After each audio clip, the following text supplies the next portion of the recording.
Welcome back in English class students. आज के हमारी वर्कशीट 31 बिहाइव की पोएम 2 विंड से ली गई है। आज सिर्फ हम इस पोएम की रीडिंग करेंगे और उस पर बेस्ड क्वेश्चंस के आंसर देंगे। स्टूडेंट्स, ये जो पोएम है सुब्रमण्य भारती के द्वारा लिखी गई है। एक्चुअल में ये पोएम ट्रांसलेटेड है। तो यहाँ पर जो पोएट है वो विंड से कह रहा है। विंड का मतलब हवा। हवा से कह रहा है विंड कम सॉफ्टली, यानी हवा धीरे धीरे चलो। Don't break the shutters of the windows. Shutters of windows मतलब विंडो के जो शटर्स होते हैं उनको मत तोड़ो। आपने देखा होगा जब हवा बहुत तेज़ चलती है तो विंडो पेन्स होते हैं वो कई बार ब्रेक हो जाते हैं आपस में ज़ोर से टकराने की वजह से। Don't scatter the papers. यदि कहीं आसपास, क्योंकि पेपर हल्के होते हैं तो अगर तेज़ हवा चलती है तो क्या होगा, वो पेपर चारों तरफ फैल जाएंगे। Don't throw down the books on the shelf. Shelf में रखी गई किताबों को थ्रो मतलब फेंकना, यानी नीचे गिराना। थ्रो डाउन मतलब यहाँ पे फॉल डाउन, नीचे गिराना। तो वो कह रहा है कि आप किताबों, जो शेल्फ में किताबें रखें उन्हें नीचे मत गिराओ। स्ट्रॉन्ग विंड की फॉर्म की हम जब बात करेंगे तो हम बात करेंगे साइक्लोन की, हम बात करेंगे आंधी की। जब भी ये बहुत तेज़ आंधी तूफान आएगा तो उसमें ये सारी चीज़ें गिर जाएंगी, यानी जितनी भी हल्की चीज़ें हैं वो सारी चीज़ें गिर जाएंगी। That look what you did. अरे तुमने ये क्या किया। You threw them all down. तुमने उन सबको नीचे गिरा दिया। You tore the pages of the books. तुमने किताबों के पेज फाड़ डाले। टोर मतलब फाड़ना। You brought rain again. और तुम उसके साथ साथ बारिश भी ले आए हो। आपने देखा होगा जब बहुत तेज़ आंधी तो आती है, आंधी तूफान आता है तो उसके साथ बारिश भी आ जाती है। तो इस विंड का एक बहुत स्ट्रॉन्ग फॉर्म जो है इसमें पोएट बता रहा है। You are very clever at poking fun at weaklings. Weaklings का मतलब होता है वीक पीपल या वीक थिंग्स, जितनी भी कमज़ोर चीज़ें हैं। पोकिंग फन का मतलब होता है मजाक उड़ाना, और वेरी क्लेवर मतलब तुम चालाक हो। तुम बहुत चालाकी से कमज़ोर लोगों का मजाक उड़ाती हो। कैसे मजाक उड़ाती हो। Frail crumbling houses. फ्रेल मतलब कमज़ोर, क्रम्बलिंग मतलब गिरते हुए, हाउसेस मतलब घर। किन किन का मजाक उड़ाते हो। जो कमज़ोर घर हैं उनको जो गिर रहे हैं उनका मजाक उड़ाती हो। क्रम्बलिंग डोर्स, कमज़ोर गिरते हुए दरवाजे। क्रम्बलिंग राफ्टर्स, बीम्स होती है ना जो घर की छत को संभाले रखती हैं। तो कई बार जो होता है घर की छतें उड़ जाती हैं या फिर मकान पूरा का पूरा नीचे गिर जाता है बहुत तेज़ हवा में। Crumbling would. क्रम्बलिंग वुड का मतलब होता है कमज़ोर। वुड से दो तरह के मतलब निकल सकते हैं यहाँ पर। एक तो वुड का मतलब होता है जंगल, फॉरेस्ट। तो जहाँ पर बहुत कमज़ोर पेड़ होते हैं जंगलों में तो वहाँ पेड़ गिर जाते हैं। मतलब जो कमज़ोर पेड़ होते हैं वो गिर जाते हैं, जड़ से उखड़ जाते हैं। आपने देखा होगा आंधी में, तो सुनने में न्यूज़ में आपने कई बार देखा होगी कि आंधी आई थी तो पेड़ गिर गए। तो और एक क्या होता है, जो लकड़ी की चीज़ें, लकड़ी के मकान हैं वो गिर जाते हैं, हल्के होते हैं इसलिए टूट जाते हैं। क्रम्बलिंग बॉडीज़, और जो इसी तरह जो हल्के शरीर हैं, बॉडी से मतलब यहाँ पर किसी की भी हो सकती है। ह्यूमन बीइंग की बॉडी की बात कर लें, चाहे एनिमल्स की बॉडी की बात कर लें, किसी स्ट्रक्चर की बात कर लें, ठीक है। और क्रम्बलिंग लाइव्स, यहाँ पर लिविंग बीइंग की बात कर रहा है। तो जो बहुत कमज़ोर शरीर हैं या कमज़ोर लिविंग बीइंग्स हैं उनकी बात कर रहा है। क्रम्बलिंग हार्ट्स, जिनके दिल बहुत कमज़ोर हैं। एक और मीनिंग है यहाँ पर कि जब बहुत ज़्यादा परेशानियाँ आती हैं, बहुत ज़्यादा हार्डशिप्स आती हैं, बहुत ज़्यादा चैलेंजेस आती हैं, तो ऐसे समय में जो बहुत कमज़ोर दिल वाले लोग होते हैं वो लोग उन चैलेंजेस को, उन हार्डशिप्स को नहीं सहन कर पाते हैं। The wind god winnows and crushes them all. अब ऐसे में जो विंड गॉड है, गॉड की जब हम बात करते हैं तो हम गॉड की बात करते हैं इमेंस पावर, बहुत ज़्यादा ताकत वाला। गॉड कौन है, जिसके पास सारी पावर्स है, जिसको हम सुपर पावर कहते हैं, ठीक है ना। तो वो क्या करता है, विनोस कर देता है। विनो का मतलब होता है एक ऐसी प्रोसेस है, जो विनो प्रोसेस करने वाला व्यक्ति होता है वो क्या करता है, जो भारी दाने हैं अन्न के उनको एक तरफ इकट्ठा करता है और जो छा जाए उसको उड़ा देता है। इसका मतलब यह है कि ऐसे डिज़ास्टर के समय में, ऐसी हार्डशिप के समय में या ऐसे चैलेंजेस के समय में वही लोग सरवाइव कर पाते हैं, वही लोग ज़िंदा रह पाते हैं जो कि उससे लड़ पाते हैं।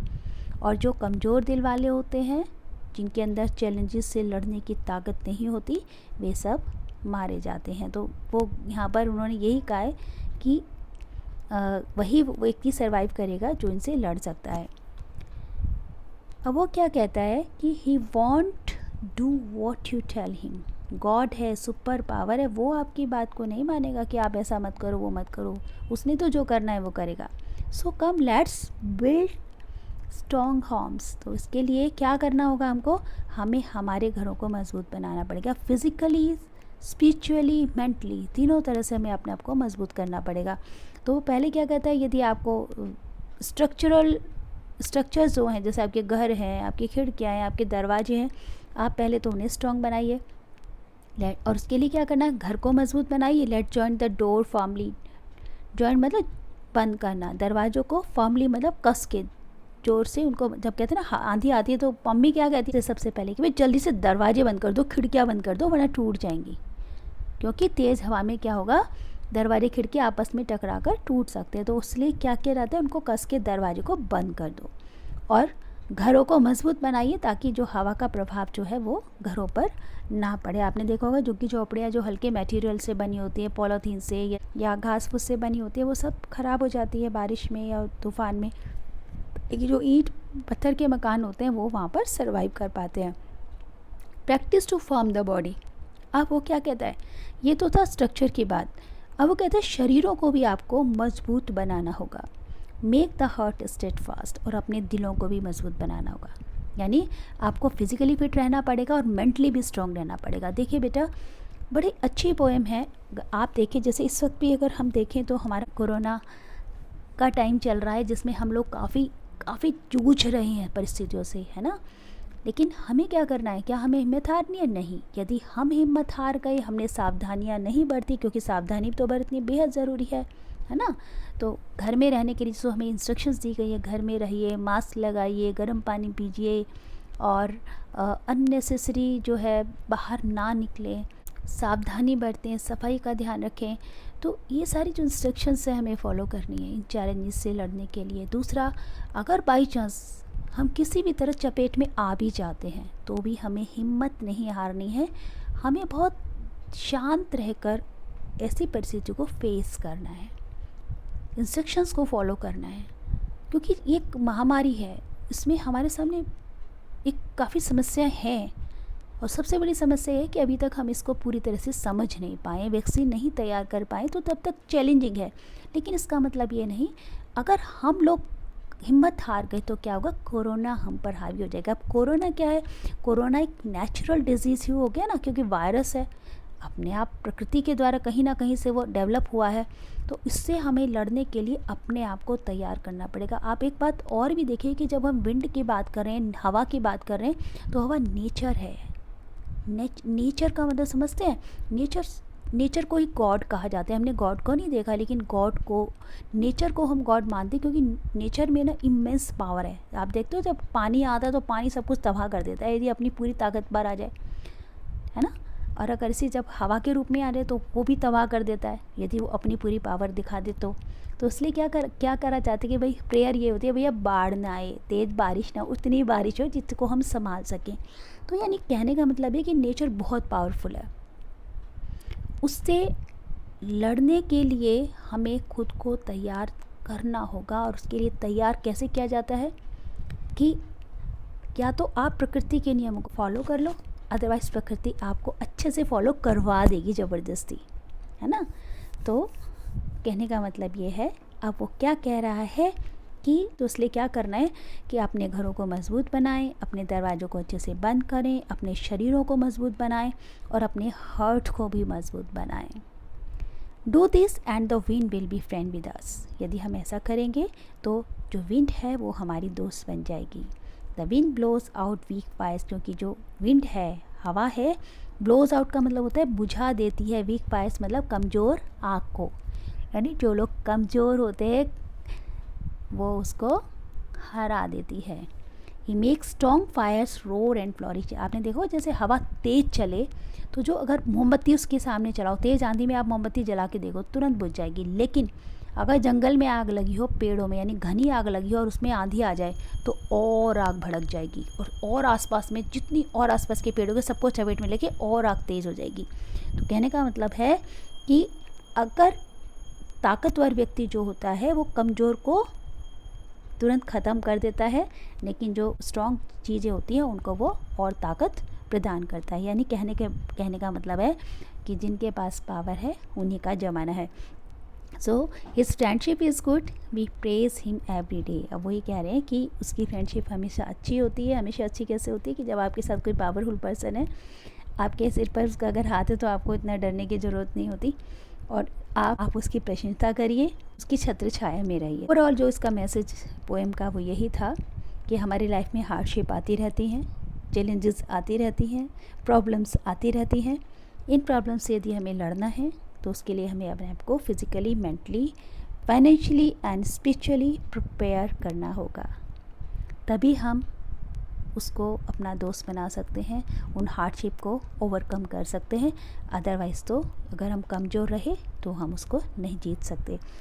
आई होप कि आपको ये पोएम समझ आ गई होगी। अब हम इस पर बेस क्वेश्चन करते हैं। तो who is the poet of the given poem, कौन है इस पोएम का पोएट? तो यहाँ पर आंसर क्लियर है, बताएंगे आप। नेक्स्ट क्वेश्चन है the scattered the papers and through down the books on the shelf. उसने पेपर को स्कैटर कर दिया और बुक शेल्फ को नीचे गिरा दिया। किसने? आपको बताना है। The wind will be dash with us if people do what the poet says, कि विंड क्या हो जाएगी हमारी यदि लोग करें जैसा कि पोएट ने बताया है। मतलब क्या बन जाएगी विंड हमारी, ये हमें बताना है। What does a wind god do to weakling, है विंड गॉड जो है वो वीकलिंग्स के साथ यानी कमज़ोर लोगों के साथ क्या करता है। The poet ask people to, poet जो है लोगों से क्या करने के लिए कहता है। The wind blows out, wind बुझा देती है किसको और किसको फ्लॉरिश कर देती है, ठीक है। और what do you think the wind symbolise in the poem, यहाँ पर विंड किस चीज़ को सिम्बोलाइज कर रही है इस पोएम में। Next question is the poet suggest we should face the challenges dash and stay firm in difficult situation. तो यहाँ पर बताना है कि पोएट क्या सजेस्ट कर रहा है आपको। Next is which word is the synonym of unwavering in the poem. यहाँ पर अनवेवरिंग का क्या मतलब है पोएम में, तो इसका आंसर है स्टेडफास्ट। आई होप कि आपको ये वर्कशीट अच्छे से समझ आ गई होगी। इसी के साथ हमारी आज की क्लास समाप्त होती है। See you in the next class. Till then stay home, stay safe. Thank you. Have a nice day.